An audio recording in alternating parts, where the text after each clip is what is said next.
comprometidos, falar e não fazer. E aí eu volto para a positividade da igreja, porque a igreja ela mostra o pau que matou a cobra. Porque eu tenho certeza que aqui dentro tem um montão de pessoas, tem um montão de gente que foi transformado pelo poder do Evangelho de Jesus Cristo.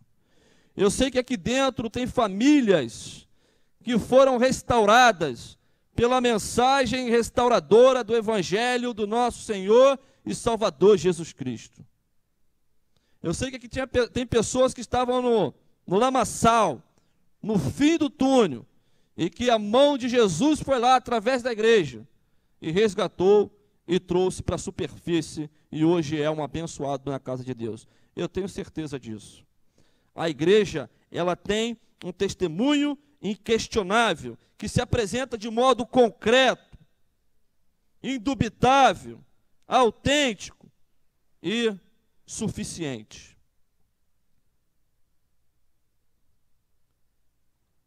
Irmãos, contra fatos não há argumento. Contra fatos não há argumento. E aquilo que nós estamos vendo, que aconteceu, não tem como contradizer.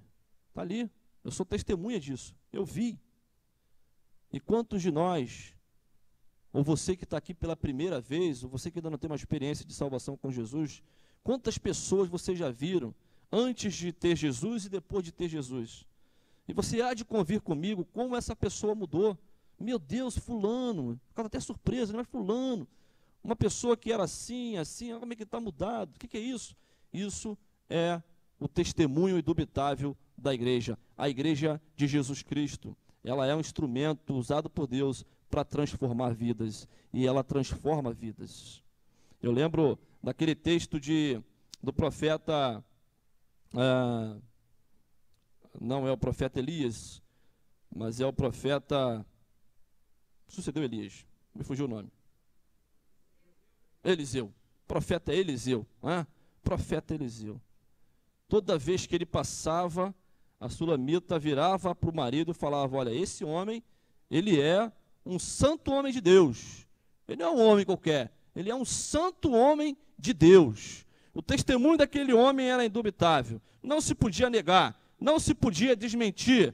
Por isso, a igreja, ela tem um testemunho indubitável, porque a igreja, ela muda. O marido que era um adúltero não é mais.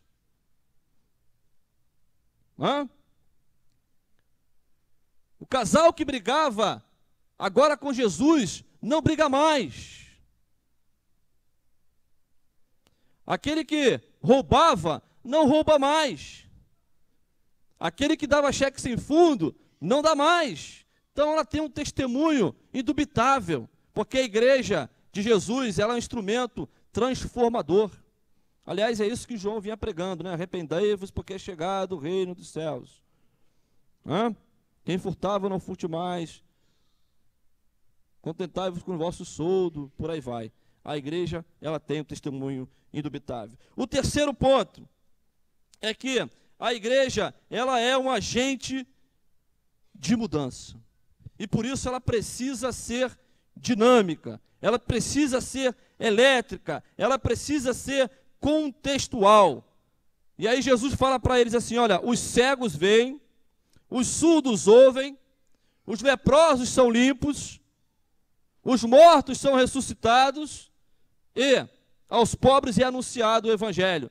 A igreja, ela é um agente de mudança, e aí ela precisa ser dinâmica, se ela quer, nesse tempo presente, cumprir o ID de Jesus Cristo. E aí ela precisa, então, articular as engrenagens.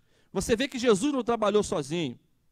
Jesus começou com, se a gente excluir aquele que traiu Judas, começou com 11 discípulos. Começou com 11 discípulos. E aí Jesus, ele foi estratégico. Porque você vê que Jesus, ele pega homens do meio social, mas cada um com características específicas e cada um com uma bagagem peculiar. E Jesus pega 11, e desses 11 a gente vai ver lá em Atos que se transforma em 120. E depois a gente vai ver que se transforma em 3.000. Depois a gente vai ver 5.000.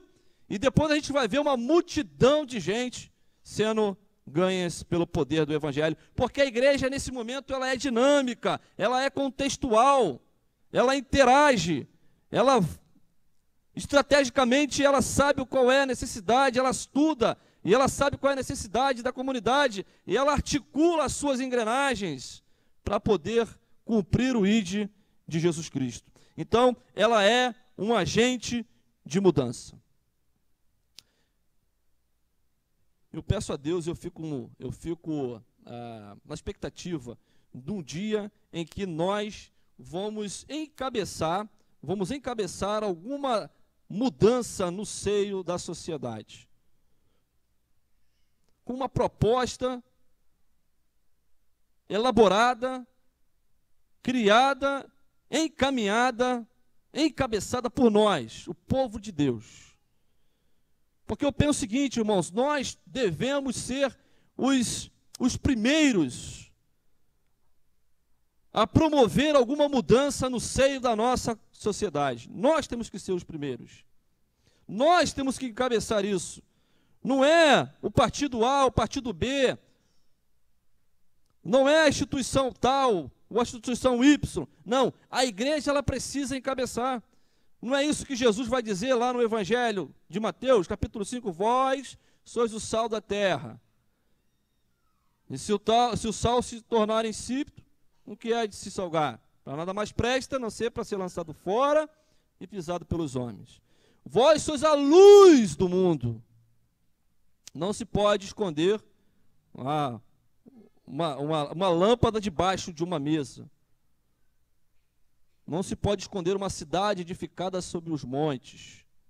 Aí ele vai dizer, assim resplandeça a vossa luz diante dos homens, para que vejam vossas boas obras e glorifiquem o vosso Pai que está nos céus. Então a igreja ela é a luz, por isso que eu penso que ela deve encabeçar toda a transformação que essa sociedade precisa. Eu penso que a igreja ela deveria estar completamente envolvida, completamente à frente. A gente, por exemplo, tem agora uma preocupação da ONU. Preocupação da ONU com o sistema ecológico global. E a gente tem lá algumas metas, que são as metas do milênio, né? Umas metas para o milênio, preocupação com pessoas, preocupação com o nosso planeta. Né?